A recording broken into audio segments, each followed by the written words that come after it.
dukumiintiyo ay heshay BBC laanta Soomaaliga ayaa muujinaya in Kenya ay maxkamadda caalamiga ee cadaaladda ka codsatay in muddo aan la cayimin dib loogu dhigo kiiska xuduud badeedka ee kala dhaxeeya Soomaaliya. maxkamadda ayaa lagu wadaa inay dib u bilowdo dhageysiga dacwadda horraanta bisha soo socota ee Juun, taas oo dhowr jeer oo horeyna dib u dhacday.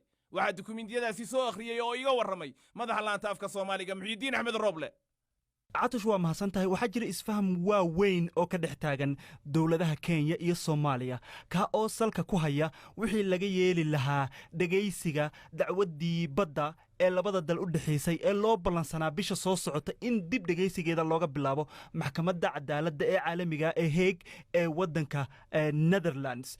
warqado labada dowladoodba ay u direen maxkamadda oo ay BBC-du aragtay waxa ay muujinaysaa in dowladda Kenya ay codsanayso kiiska in dib loo dhigo dhageysiga dacwadda muddo aan cayimnayn, iyadoo u sababaynaysa marka oo codsigeeda ku dhisaysa laba arin oo ah in koroonuhu uu keenay horta marka hore in uu kala xayiro kooxdii qareennada ahayd ee dowladda Kenya dacwadda ku matalaysay oo inaysan inta ishaleelaan ay isu yimaadaan aysan kulmi karin magaalada Hague-na aysan tagi karin cudurka koroonaha awgi. iyo tan labaad oo dowladda Kenya ay ku sheegtay dhaqaale burburka cudurkani safmareenka ee u geystay dhaqaalihii waddankan Kenya. waxa marka dowladda Kenya sheegaysaa in dowladdu dib u eegis ku samaynayso miisaaniyadeedii iyadoo markaa dhaqaalaha xooggiisa loo qoondaynayo waxyaabaha ay ku sheegtay inay degdeg yihiin oo ahmiyadda u leeyihiin oo ay ka mid tahay la dagaalanka cudurka koroonaha, iyadoo markaa ka dhigaysa in kiiskani aysan degdeg ahayn oo hadda aanan mudnayn in ahmiyad la siiyo.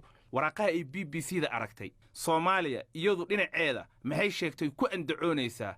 catoosho warqadahan BBC-du ay aragtay maxkamadda ee labada wadanba Kenya iyo Soomaaliya ay u direen Soomaaliya waxay uga soo horjeedsanaysaa in kiiska dib loo dhigo, iyadoo marka hore dhahaysa waa markii saddexaad oo ay dowladda Kenya codsanayso in kiiska dib loo dhigo muddo aan cayimnayn. markaa waxay leedahay oo dowladda Soomaaliya sheegaysaa inay ka soo horjeedo marka horeba in kiiska dib sinaba aan loogu dhigin.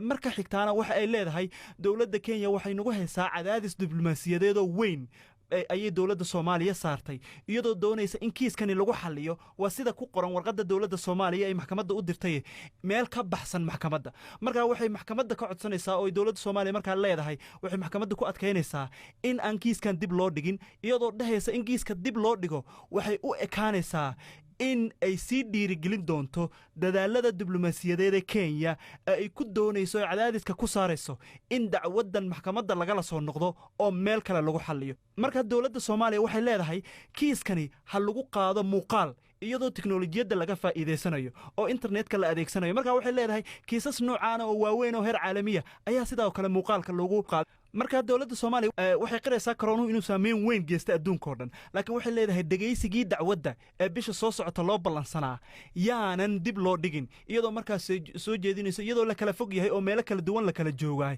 in muuqaal ahaan loo qaado oo qadka muuqaalka iyadoo tiknoolajiyadda laga adeegsanayo garsoorayaashu maxkamadda ku dhageystaan. labada kooxa ee kala difaacaya Kenya iyo Soomaaliyana iyaguna halkaa dacwadahooda iyo doodahoodu ay ka soo bandhigtaan.